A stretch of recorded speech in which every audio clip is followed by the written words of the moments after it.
ओम सर्वधर्मस्थापकस्त्वं सर्वधर्मस्वरूपकः आचार्यणमहाचार्यो रामकृष्णाय ते नमः। यथाग्निर्दाहिका शक्ति रामकृष्ण स्थिता हिया सर्वविद्यास्वरूपां तां शारदां प्रणमाम्यहं। परतत्त्वे सदा लीनो रामकृष्ण समाज्ञया यो धर्मस्थापनरतो वीरेशं तं नमाम्यहं, वीरेशं तं नमाम्यहं। भगवान श्री रामकृष्ण देव, भगवती माँ शारदा जी और स्वामी जी को प्रणाम अर्पित करता हूँ। मेरे गुरुदेव पूज्य स्वामी भूतेशानंद जी को मेरा प्रणाम है। आप सभी को प्रणाम। आज एक भजन से शुरू करेंगे। 18 अध्याय चल रहा है अभी, 38वां श्लोक लेंगे आज। थोड़ा पढ़ा था उसको, थोड़ा सा स्टार्ट किया था। पर एक भजन खालिश का भजन है, बड़ा फेमस भजन है। क्रोध न छोड़ा, झूठ न छोड़ा, नाम जपन क्यों छोड़ दिया। क्रोध न छोड़ा, झूठ न छोड़ा, क्रोध न छोड़ा, झूठ न छोड़ा, सत्य वचन क्यों छोड़ दिया तूने, नाम जपन क्यों छोड़ दिया तूने, सत्य वचन क्यों छोड़ दिया तूने, नाम जपन क्यों छोड़ दिया। झूठे जग में दिल ललका कर, झूठे जग में दिल ललचा कर, असल वतन क्यों छोड़ दिया तूने, नाम जपन क्यों छोड़ दिया। क्रोध न छोड़ा, झूठ न छोड़ा, सत्य वचन क्यों छोड़ दिया तूने, नाम जपन क्यों छोड़ दिया। कौड़ी को तो खूब संभाला, कौड़ी को तो खूब संभाला, लाल रतन क्यों छोड़ दिया तूने, लाल रतन क्यों छोड़ दिया तूने, नाम जपन क्यों छोड़ दिया। जेहि सुमिरन ते अति सुख पावो, जेहि सुमिरन ते अति सुख पावो, सो सुमिरन क्यों छोड़ दिया तूने, सो सुमिरन क्यों छोड़ दिया तूने, नाम जपन क्यों छोड़ दिया। खालिस एक भगवान भरोसे, खालिस एक भगवान भरोसे, तन मन धन क्यों ना छोड़ दिया तूने, तन मन धन क्यों छोड़ दिया तूने, नाम जपन क्यों छोड़ दिया। क्रोध न छोड़ा, झूठ न छोड़ा, सत्य वचन क्यों छोड़ दिया तूने, नाम जपन क्यों छोड़ दिया तूने, नाम जपन क्यों छोड़ दिया।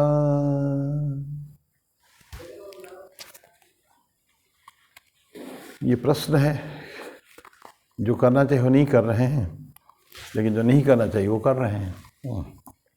तो मुश्किल है, ये जीवन का एक विडंबना है। ये क्या करा जाए।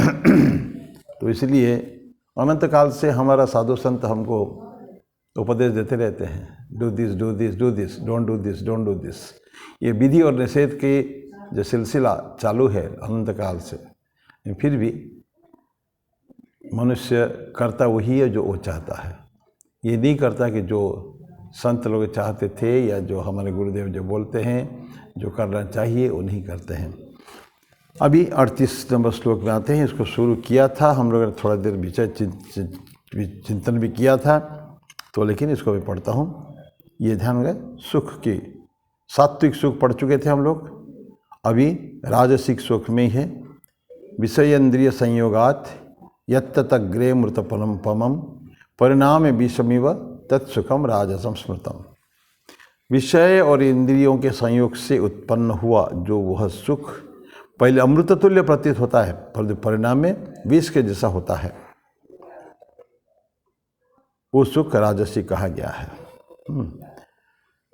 तो ये पहले पहले तो अच्छा लगेगा, बहुत विषय अंदर संग पहले अमृत उपमम, ऐसा लगेगा कि बहुत बढ़िया चीज़ है वो, लेकिन बाद में गलत खराब हो जाएगा।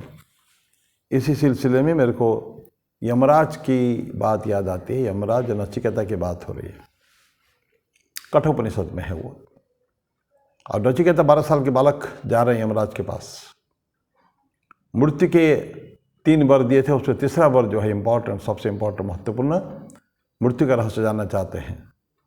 यमराज पहले देते नहीं है, प्रलोभन देते हैं, लेकिन मानता नहीं है वो। नहीं, हमको कुछ नहीं चाहिए, सिर्फ I want the answer from you, क्योंकि आप मृत्यु के देवता है, मृत्यु का रहस्य आप ही जैसे बता पाएंगे और कोई नहीं बता पाएगा। यमराज बोलते हैं नचिकेता, ये रहस्य को देवता लोग भी नहीं जानते हैं। तो नचिकेता बोलता है, अगर देवता लोग को नहीं जानती इसलिए तो मैं जानना चाहता हूँ, मैं जानूंगा उसको, मुझे और कुछ नहीं चाहिए। जो तुमने बोला ना, ये नर्तकी लो, ये घोड़ा लो, ये हाथी लो, ये कुछ नहीं मुझे चाहिए, नथिंग, ये सब तुम्हारा रहे।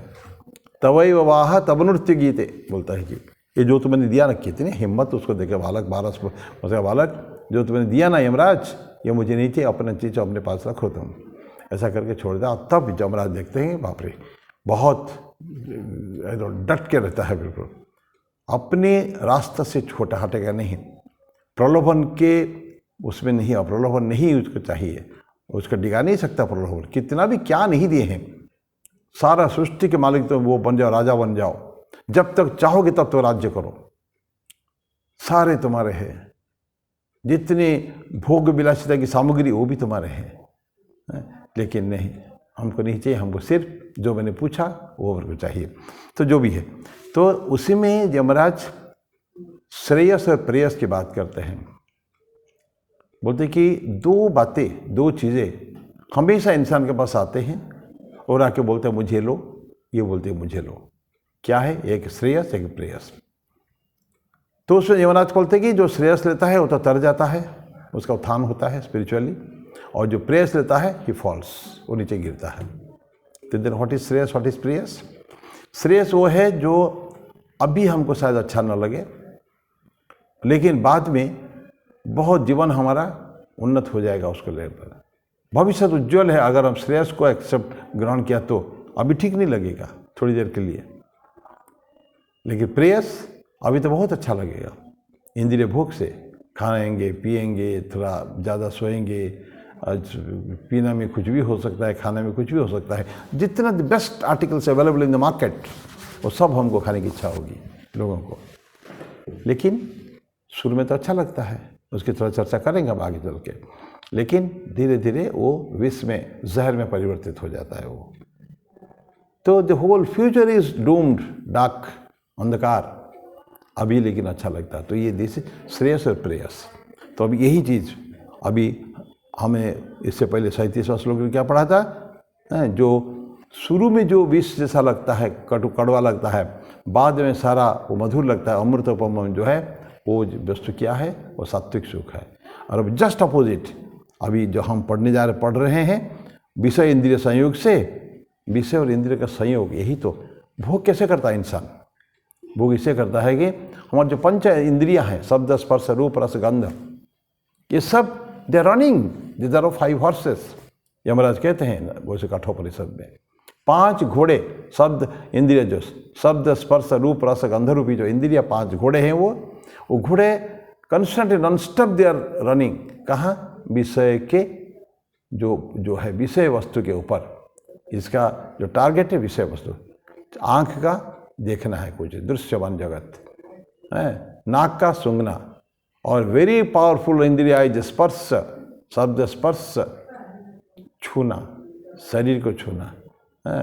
तो शरीर के जो आनंद है, जो खुश, आनंद तो नहीं कहेंगे, जो खुशी सुख जो है, शरीर सुख, वो टच ऑर्गन्स में आता है, बहुत इज वेरी पावरफुल।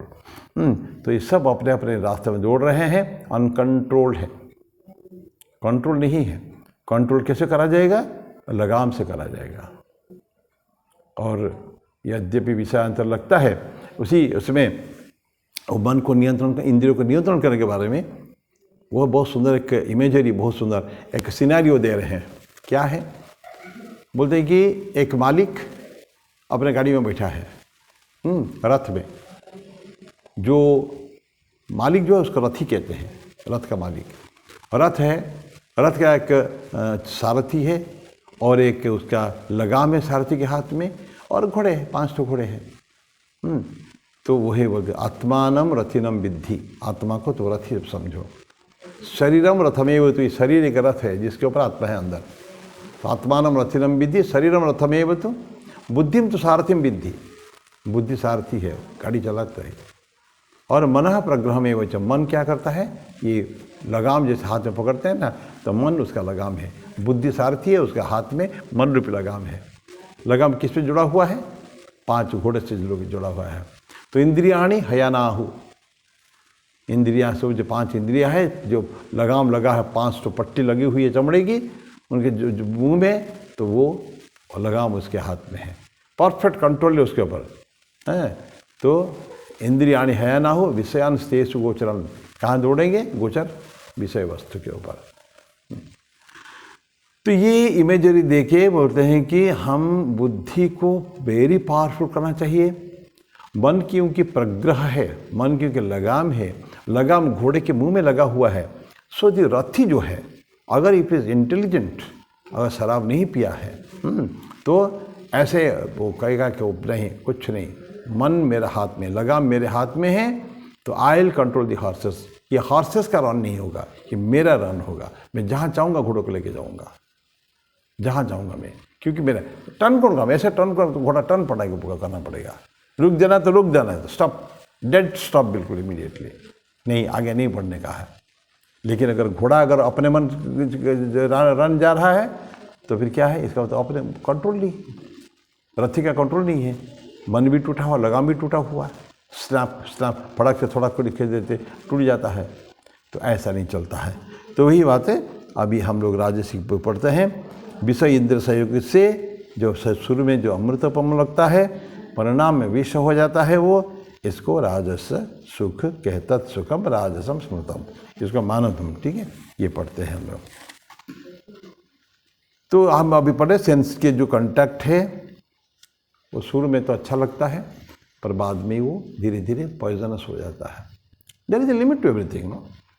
इंद्रिय भोग करना बुरा नहीं है, लेकिन too much of everything is bad.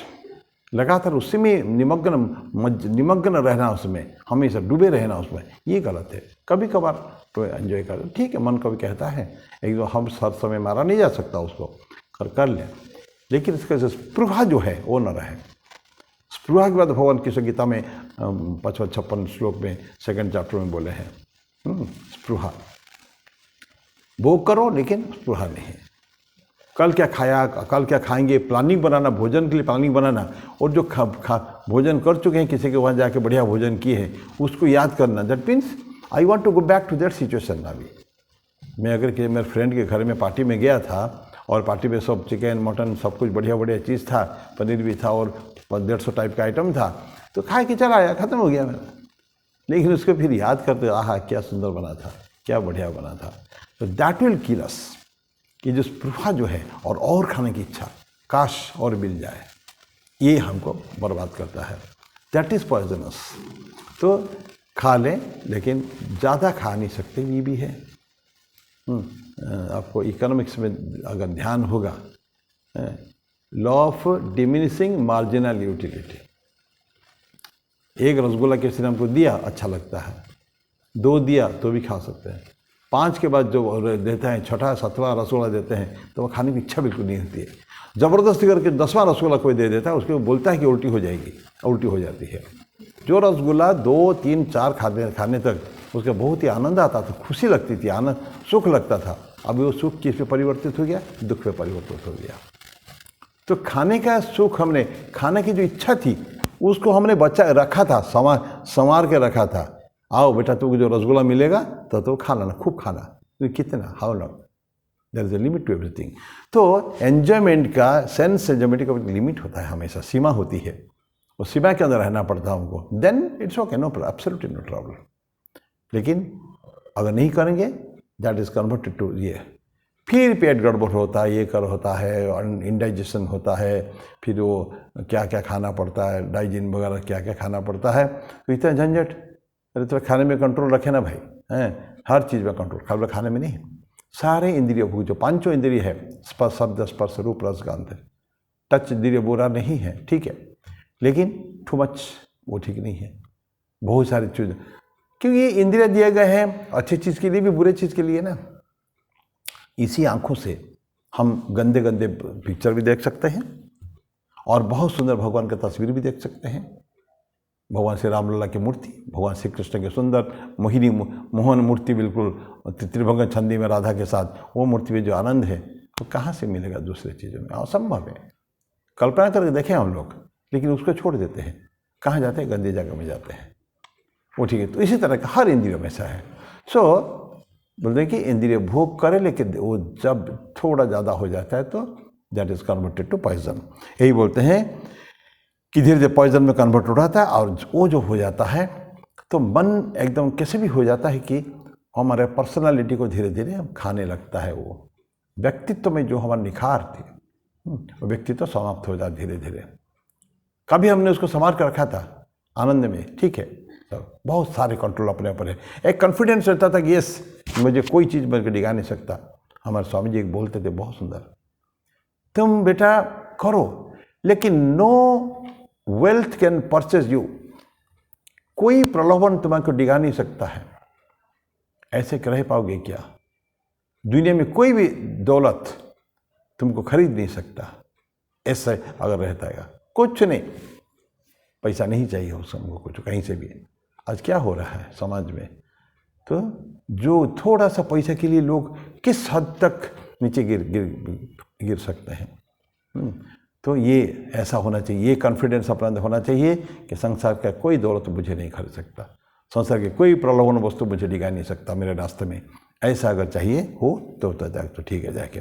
तो व्यक्तित्व को निखार रहे, और वो धीरे धीरे पर्सनालिटी क्या होता है, एंजॉयर, जो भोग करता है उसका समाप्त होता जाता है, खत्म, नीचे नीचे गिरता जाता है। स्ट्रेंथ, शक्ति, स्टैमिना जो होता है, एक जोर रहता है ना, जोश, शारीरिक शक्ति, मानसिक शक्ति, ये दोनों चाहिए। हृदय की शक्ति तो है, लेकिन फिलहाल इसके लिए strength of body, strength of the mind, मानसिक, बौद्धिक, इंटेलेक्ट, 3H होता है ना, hand, head and heart. Hand समझिए बोलते हैं कि शारीरिक शक्ति चाहिए, yes, I have to be, strength is weakness is death, बल ही जीवन है, दुर्बलता है मृत्यु है, स्वामी जी बोलते हैं। जब तक शरीर में बल नहीं है हम कुछ नहीं कर सकते हैं। हजारों साल, 800-900 साल की गुलामी में हम लोग रहे, क्यों? दुर्बल थे हम लोग, दुर्बलता मृत्यु है। तो ये बोलते हैं स्ट्रेंथ तो शारीरिक शक्ति, एक बौद्धिक शक्ति, पावरफुल होना चाहिए। Anything I can want to say, जो चाहो मैं कर सकता हूँ वो उस मन को देकर। लेकिन शरीर और मन की शक्ति को तो हम कहीं बेच भी सकते हैं, लेकिन हमारा जो विवेक, हृदय का जो विकास होना चाहिए, प्योर हार्ट, उसमें हम कोई भी कीमत नहीं लगा सकते हैं। अब्राहम लिंकन ने उसके बेटे के टीचर को लिखा था, ये आपने बहुत फेमस पत्र है, Abraham Lincoln's letter to his son's teacher और हेडमास्टर, प्रिंसिपल जो भी है। उसमें बहुत, इट इज वंडरफुल लेटर। एक लड़का में क्या क्या गुण होना चाहिए, मॉरल क्वालिटीज, उसमें एक चीज़ बहुत सुंदर लिखते हैं, teach my son to sell his brawn and brain to the highest bidder. Brawn, BRAWN, brawn में थे शारीरिक शक्ति, एंड ब्रेन बौद्धिक शक्ति। मेरे बेटा को सिखाओ शारीरिक शक्ति एवं बौद्धिक शक्ति बेचे, जहाँ इच्छा बेचे, मतलब जो मांगता है, ठीक, मेरे को तनख्वाह 10,000 मिलता है, कल 20,000 मिलेगा, मैं वहीं जाऊँगा। तो बुद्धि बेच सकता है, शरीर का शक्ति बेच सकता है, but never to put a price tag on his heart and soul. लेकिन अपने हृदय के ऊपर, ज़मीर के ऊपर, विवेक के ऊपर, आत्मा के ऊपर कोई कीमत नहीं है, उसको कोई कीमत नहीं कोई दे सकता। जो मैं बोला थोड़ी देर पहले, दुनिया में कोई दौलत मुझे खरीद नहीं, मेरा ज़मीर को, मेरा विवेक को नहीं खरीद सकता, मेरा हृदय को, आत्मा को नहीं खरीद सकता, वो बिक्री के लिए नहीं है, इट्स नॉट फॉर सेल। ये अगर हमारे अंदर रहे तो हमारा क्या का स्ट्रेंथ, मेंटल स्ट्रेंथ भी रहेगा, शक्ति रहेगी, मेरा शारीरिक शक्ति रहेगी, और नेचुरली उससे फिर हृदय की शक्ति को हमको जागृत करना पड़ेगा भाई सेवा के द्वारा, फीलिंग्स, कंपैशन, ये जो गुण है उससे इसके द्वारा। तो बोलते हैं कि वो स्टैमिना खत्म हो जाएगा, धीरे धीरे दुर्बल तो हो जाता है। और अपना जो ड्यूटीज़ है, जिस कर्तव्य का निर्वहन करने के लिए मुझे रखा गया है, या मेरा जो एलोटेड फंक्शंस, उसको भी ठीक से नहीं कर पाऊंगा, क्योंकि शरीर में शक्ति नहीं, मन में शक्ति नहीं, दुर्बल मस्तिष्क है, तो उसमें फिर कुछ नहीं हो सकता उसमें। जैसे कीड़ा खा जा रहा है ना, बिल्कुल डिमक खा जाता है, उसी तरह हो जाता है बिल्कुल, बहुत ज़्यादा। और धीरे धीरे दुर्बलता आ जाएगी उसमें, और धीरे धीरे क्या होता है, डिटेरियोरेशन, ग्रोथ होना, क्या इंसान का धीरे धीरे ग्रोथ होना चाहिए towards better, better and better, good to better, better to best personality. बुरा कोई नहीं है। स्वामी जी कहते हैं don't say you are bad, say you are good, try to be better. ये जो पॉजिटिव जो आइडियाज़ है कि तुम ठीक है, मैं अभी अच्छा तो बहुत नहीं, तुम अच्छा नहीं हो, ऐसा नहीं है, तुम अच्छे हो, लेकिन तुम और बेहतर बन सकते हो। जैसे पॉजिटिव एटीट्यूड, तो हमको धीरे धीरे अच्छा होना चाहिए। लेकिन ये जो विषय के इंद्रिय भोग में अगर खूब लिप्त रहे हम लोग, है न, तो उसमें क्या होता है, ग्रोथ तो नहीं होगा, धीरे धीरे डिटेरियोरेशन, क्षय होता है, हमारा व्यक्तित्व क्षय होता है, इंटेलेक्चुअल कैपेसिटी खत्म हो जाता है, स्पिरिचुअल आध्यात्मिक जो भावनाएं मन में थी वो सब धीरे धीरे विलुप्त हो जाता है, नष्ट हो जाता है सभी। अधर्म धीरे धीरे अधर्म को स्थान दे देता है। अभी तो धर्म था, लेकिन हमका अनजाने में भी स्लोली अधर्म क्रिप्स इन, धर्म गोज अवे। कलिकाल जो आए, परीक्षित जो राजा थे, कलिकाल आए, उसी समय कली प्रवेश हुआ। कली ने कुछ मांगा था, मुझे रहने को स्थान दो। एक महान धार्मिक व्यक्ति कैसे अधार्मिक के व्यवहार कर सकते हैं, उसका एक बहुत सुंदर उदाहरण है शास्त्र में, हमारे भागवत में कथा आती है। परीक्षित महान बहुत बड़े राजा थे, पांडवों ने परीक्षित को राजा बना के चल दिए। इतना प्रजापालक था, कभी जीवन में कोई गलती नहीं। लेकिन जो कली का प्रवेश होता है, कली रक्त चाहता है मैं कहाँ रहूँ, तब भी जान देखा जाओ जहाँ जुआ अड्डा है, जहाँ खेल होता है, जहाँ शराब की वो है, वो जाओ रहो जाके। कली बोलता है कि उतने भी सफिशिएंट नहीं है, तो वो बोलता है कि जाओ, वो जो सोना, पाप से अर्जित सोना जो है, उसमें तो जाओ, रहो जाओ। ऐसा बहुत है, पाप से अर्जित। कली चला गया।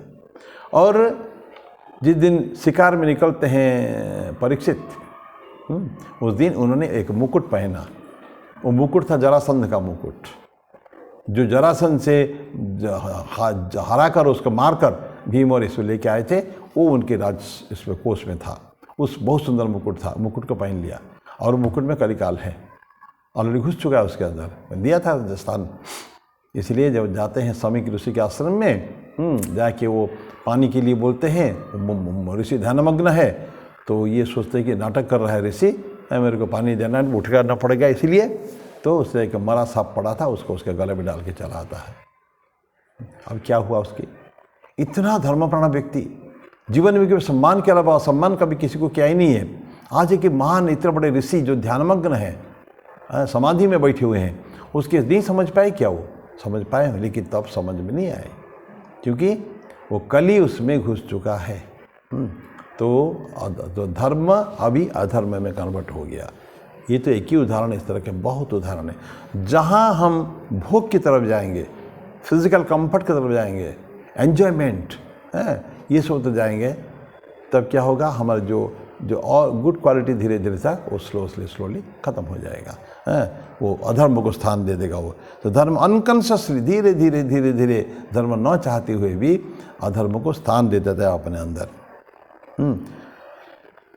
तो करियर क्या होगा उसका, जो व्यक्ति जो है उसका करप्ट हो जाता है बिल्कुल, और कुछ उसका रहता ही नहीं कुछ भी।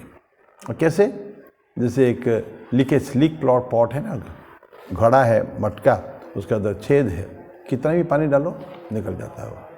जब तक उसको you have to plug that, जब तक उसको छेद को बंद कर देते हैं, हमारा प्रथम कर्तव्य है, पॉजिटिव स्टेप, कि घड़ मटका को बदलना नहीं है, छोटा सा दो छेद है, उसको थोड़ा सा लगा दीजिए, कुछ लगा दीजिए, हो जाएगा। हमारे मंदिर में एक शंख है, बहुत सुंदर शंख मैंने खरीदा था, बहुत कॉस्टली।